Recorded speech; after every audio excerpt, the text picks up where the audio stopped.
Okay, up to this point, we've covered anxiety disorders, OCD and related, and trauma and stressor based. And today we're going to go through the bipolar and related and depressive disorders. Both of these disorders are characterized by emotional extremes, which I think most of us are aware of. People with depression have an emotional extreme, and people with bipolar have emotional extremes. But we want to also highlight the energy extremes that these disorders cause. So just because you have depression doesn't mean you're necessarily sad all the time. You lack a lot of energy. You lose interest in things. So it's more about your energy level. In bipolar, you alternate between different poles or different extremes of energy, also mood, but definitely energy. So that's the key piece that a lot of people don't know about depressive and bipolar disorders, is there's a lot to do with your energy levels, not just your mood. So we're going to start with major depression, and major depression is known as the common cold of all psychological disorders, and it's known as this for a few reasons. One, it is the most common reason that people seek psychological therapy. Just like how if someone has a cold, that's the most common reason that they go see the doctor. So it's pretty widespread.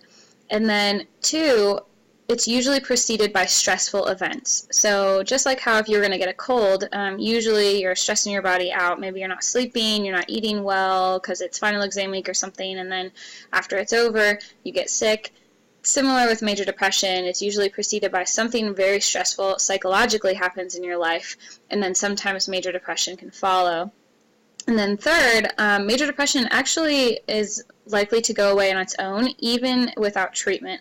So just like how when you get a cold, you don't necessarily have to go to the doctor in order to eventually feel better.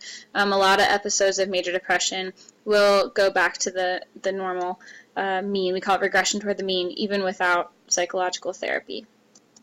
So what are the symptoms of major depressive disorder?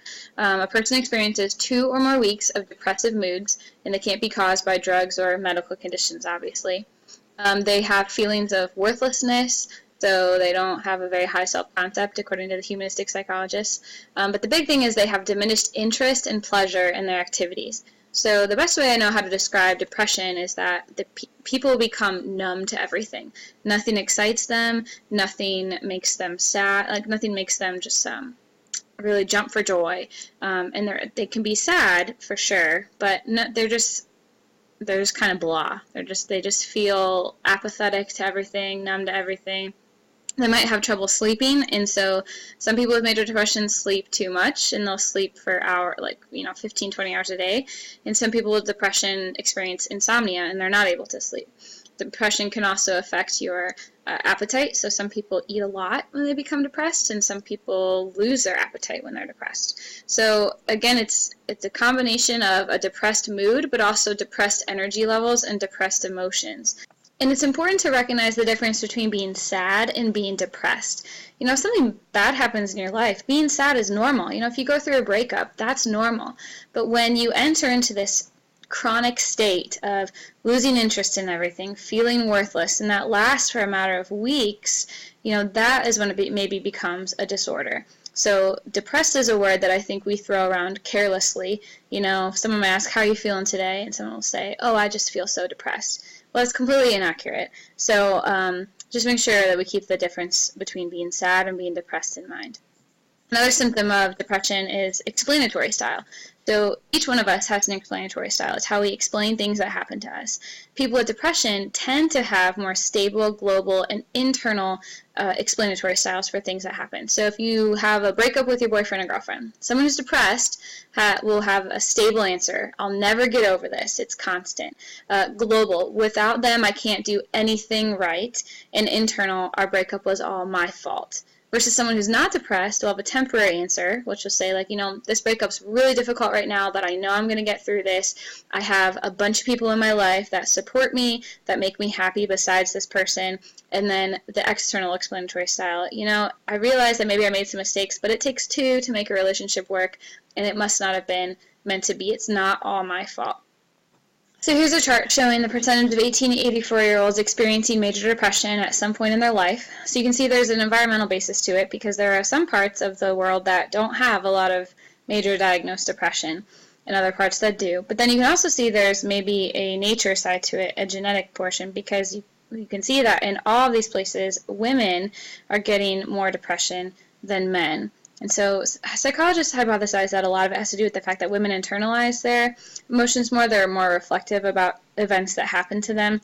Men are able to compartmentalize things that happen to them easier than women are able to. It doesn't necessarily affect the rest of their lives like it does for women.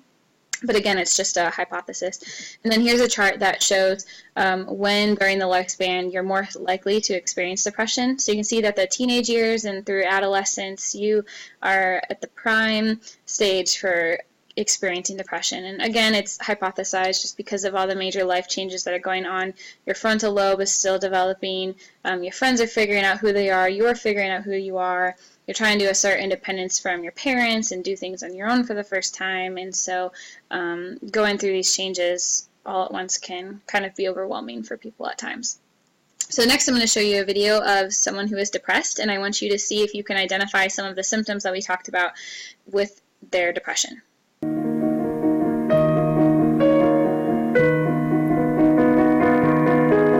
Eh bien, je suis toujours ici. Je grandis mon manteau peu élevé froid comme une robe d'état. Il nécessite une certaine maintenance délicate. Je suis libre du lit, mais je reste. Les 15 heures par jour, je donne en aucune fête.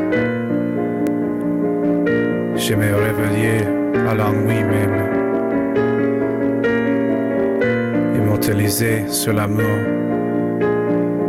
oublié sur le plancher.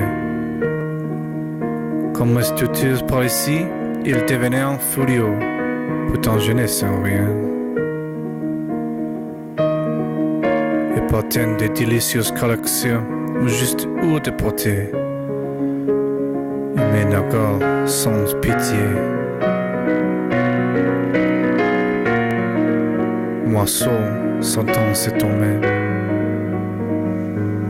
Le blanc qui me baissait ses toits sous sachet à la mendicité pour les cheeseburgers. Je suis enterré pour des idiots. Attention au chat. Pas si j'aimais l'éléphant. Encore, j'ai appris quelques petites choses. La crème fouettée dans la salle de bain n'est pas la crème fouettée. Nous ne pouvons pas nous échapper. Parfois, la porte du chat est fermée. The second depressive disorder is called persistent depressive disorder, and this is when you suffer from mild depression every day for at least 2 years. So major depression, you're going to have a couple weeks or a couple months of a major depressive episode, but then you'll regress back to the mean, you'll go back to normal. For this disorder, though, you're depressed every day for 2 years, extremely chronic. It used to be called dysthymia. So you can see in this chart here, here's major depression. You have an episode, then you're okay, then you have another episode, versus dysthymia or persistent depressive disorder, you go every day for 2 years. The next one is called depressive disorder with a seasonal pattern. This is experienced by people usually in the winter time because of the lack of sunlight. You need sunlight to produce vitamin D, which will help your mood. So one thing that you can do, they sell certain lights that mimic the sun's rays that will help your body to produce the vitamin D so that you will feel better and feel less depressed. Okay, so lastly we need to do bipolar disorder. And this disorder has a depressive component to it, so you know what depression is, but it also has what we call a manic state. So bipolar, you're alternating between the poles of depression and mania. Mania is the exact opposite. And when you think of mania, and you think of like an energy state. So if someone is in a manic state, they are super energetic. They feel elated, euphoric, hyperactive. They're very creative. A lot of people during a manic state won't sleep very much because they're so energized. And then they revert back to a depressed state where they feel gloomy, withdrawn. They feel tired. They can't think very quickly. They might feel that numbness or that apathy to things that they enjoyed while they were in that manic state. And so this is why it's called bipolar. You're alternating between those two poles of extremes. Bipolar disorder is very common in the art world because not most, but a lot of our artists did their best work while they were in the manic state of the bipolar disorder. So Whitman, Woolf, Clemens, that's Mark Twain, and then Hemingway all created some of their best work while they were in that manic phase, that super creative stage of bipolar disorder. And it's important to know that bipolar disorder is not a moment-to-moment switching of depression and elation of that manic state. It could be day-to-day or week-to-week. So here's a brain scan of someone who's in a depressed state. It's May 17th. They go to the manic state May 18th. You can see the brain scan. And then here, sorry, I might cut it off a little bit, but May 27th, they're back in that depressed state. So we use this term, again, carelessly in our culture. We'll say, oh, stop being so bipolar. Well, that's inaccurate. Bipolar is not a moment-to-moment switching of your mood. It can last weeks or days in certain states. All right, that wraps up bipolar disorder and the depressive disorders. So I'll see you tomorrow, and we'll just continue around our wheel and continue busting out these disorders. See you then.